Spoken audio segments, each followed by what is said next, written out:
Hey guys, this is Max from AvidMax, and today we're going to be tying the Balanced Ghost. So on this fly, we're going to be using a Firehole 516 in a size 8. We're going to be using a Firehole Chartreuse tungsten bead in the 3.0 millimeter size.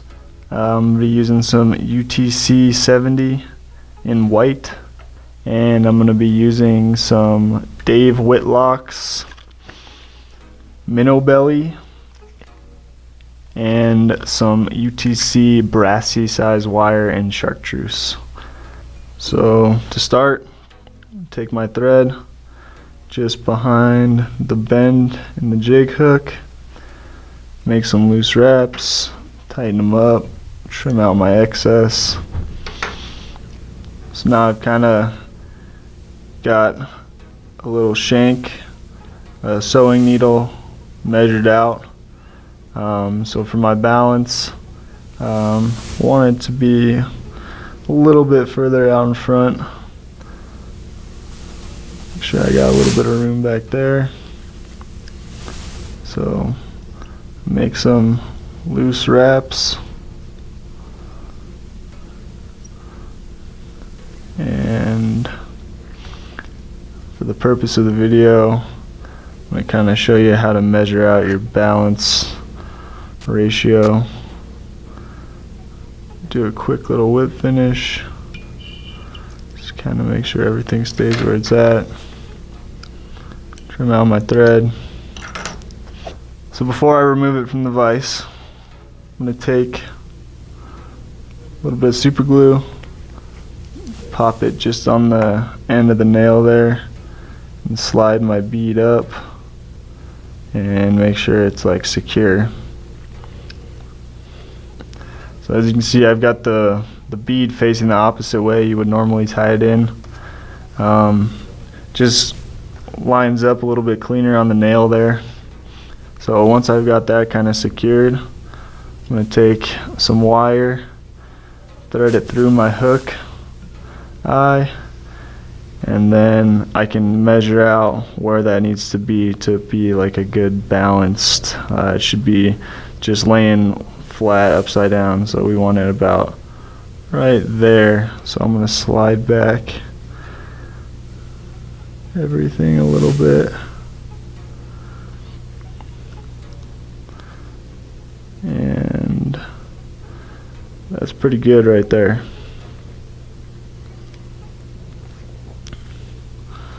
Take my wire out, put my hook back in the vise, and I'll start my thread back on the shank here. So once you kind of tie a couple of them, you'll kind of find where that spot needs to be so that you're not balancing your tie or your fly top heavy or bottom heavy. So once I got everything on there, make a little bit of a thread body, make sure I don't get too close to the part that I cut out. It'll cut your thread damn near every time. So I'm going to take a piece of strung marabou blood quills in cream, and I've already got this one kind of trimmed up and planned out. So I'm going to make sure my thread is towards the back of the fly and kind of gather those feathers back. And for measuring purposes, kind of want my tail to be about the length of the fly. So make a couple loose wraps, and I can kind of measure it out from there.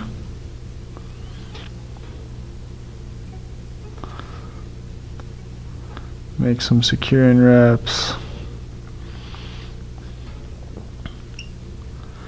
and work that feather back up to that jig bend, and then I can trim out my marabou. I'll kind of clean up my wraps here a little bit and my bulk.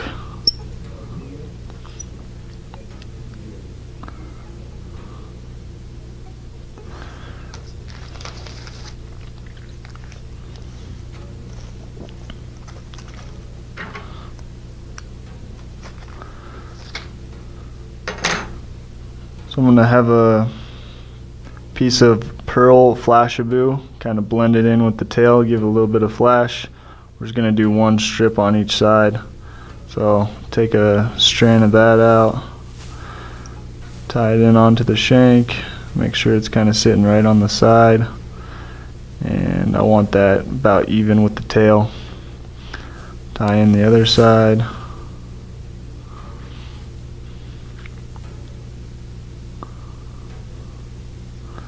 Make sure it's sitting right on the side.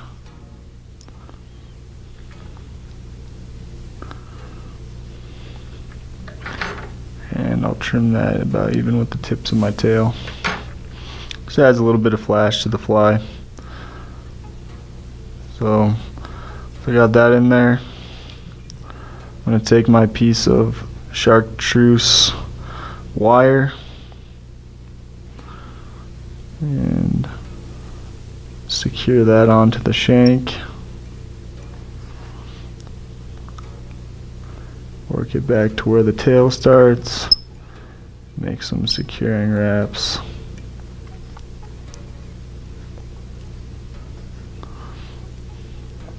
And kind of pull that out of the way.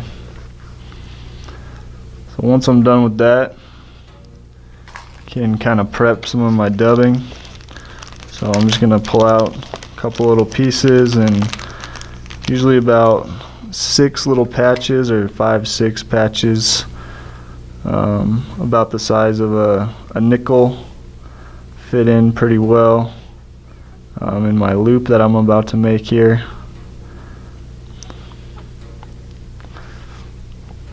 So once I'll bring my thread to about the hook point, give myself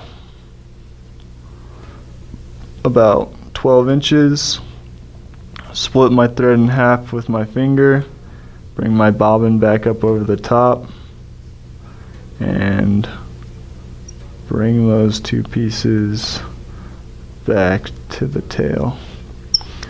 I'm going to bring my thread, my bobbin back up to behind the bead, couple wraps. Now I'm going to use my dubbing tool by Loon. I like this one. It's got a nice little grip on it, spot to put your fingers, nice hook. So I'm going to slide that in my loop, and then I'm going to attach that and just let it hang off my cradle so it doesn't spin on me. Now I'm going to do a whip finish with my thread.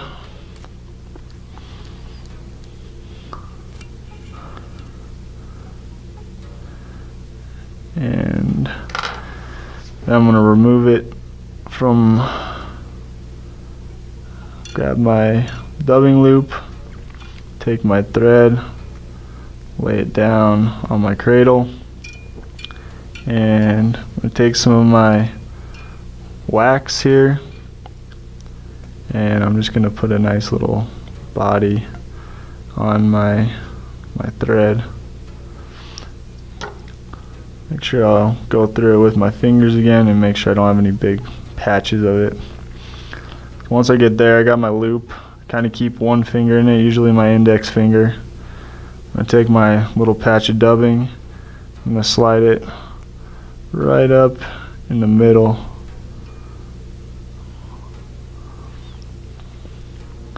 And I'm just going to repeat that process, kind of shortening or making my loop a little bit smaller each time.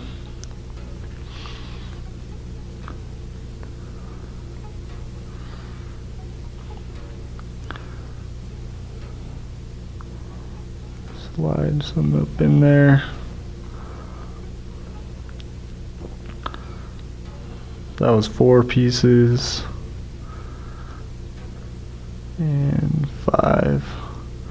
Now I'll kind of press them all up together, make sure there's a nice even bulk. And 6-1. A little sparse. Add a little bit more in there. And then I'll let it go. So there's my loop. You can see all the dubbing in there.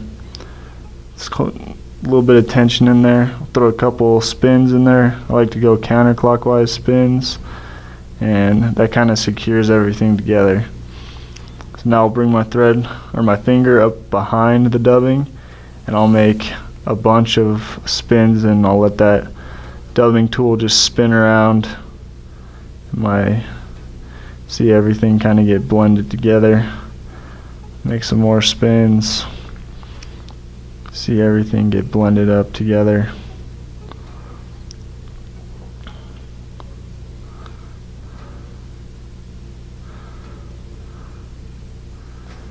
And now I've got a nice little doubling loop. Take my brush, kind of comb it out a little bit, kind of get those real loose ones out of there.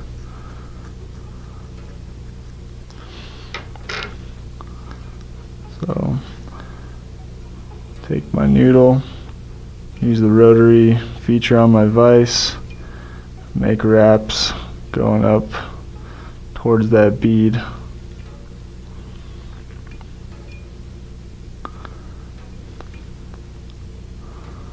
Try to keep them tight together. And so I got a nice little body there. Remove my thread from the cradle. I'm going to go behind, in front, behind, in front, behind, in front, behind, in front. And then I can trim out my dubbing loop. It's kind of captured in there. Make a couple more wraps. And make sure I pull everything down.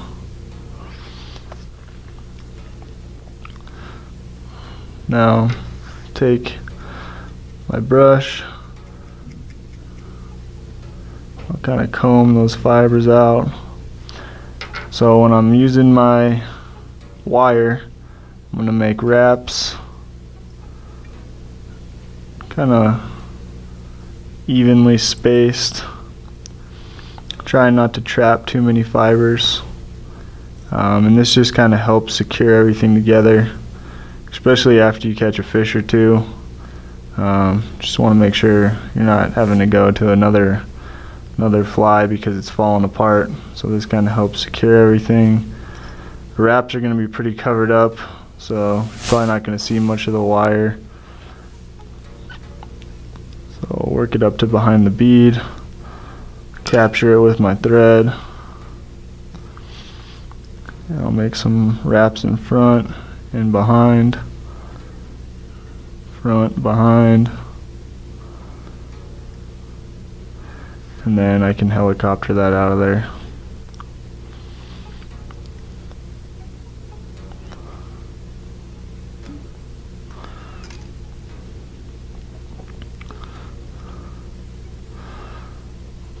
Throw a little bit of super glue on my thread.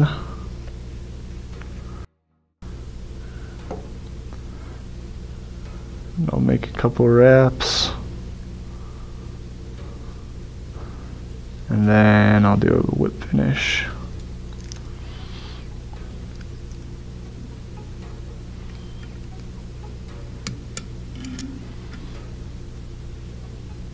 Pull everything together. Do one more just for good measure.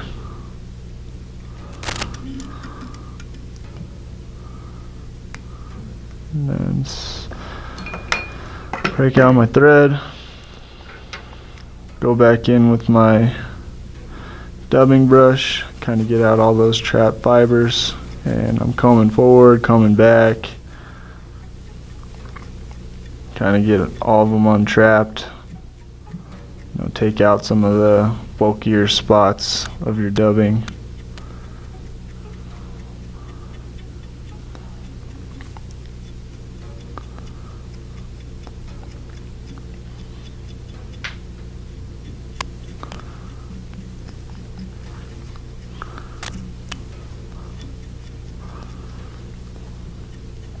Once I got everything kind of combed out, can start working them all back in the same direction.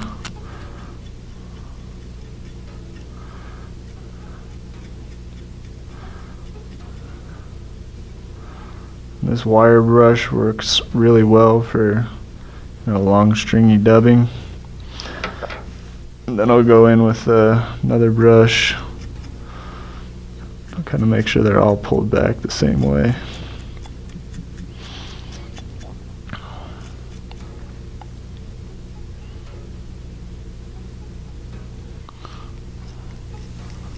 A couple fibers trapped up in the head.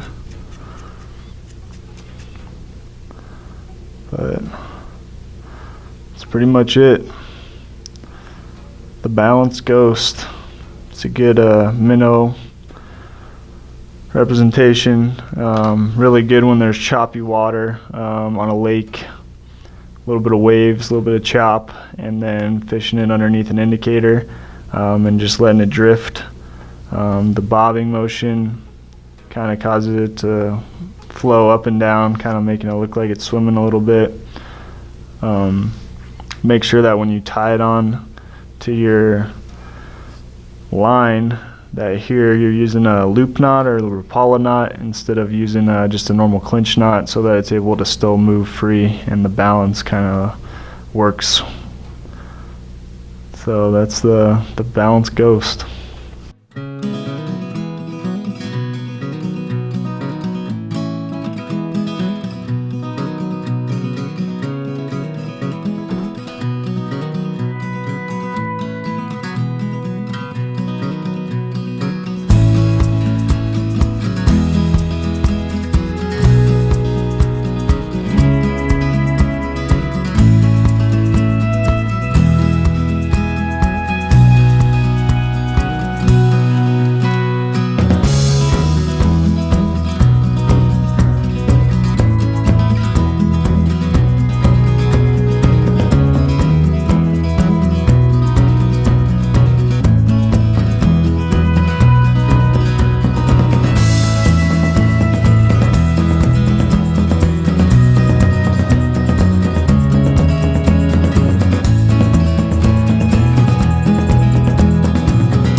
Thanks for watching. If you liked the video, make sure you give us a thumbs up and drop a comment down below.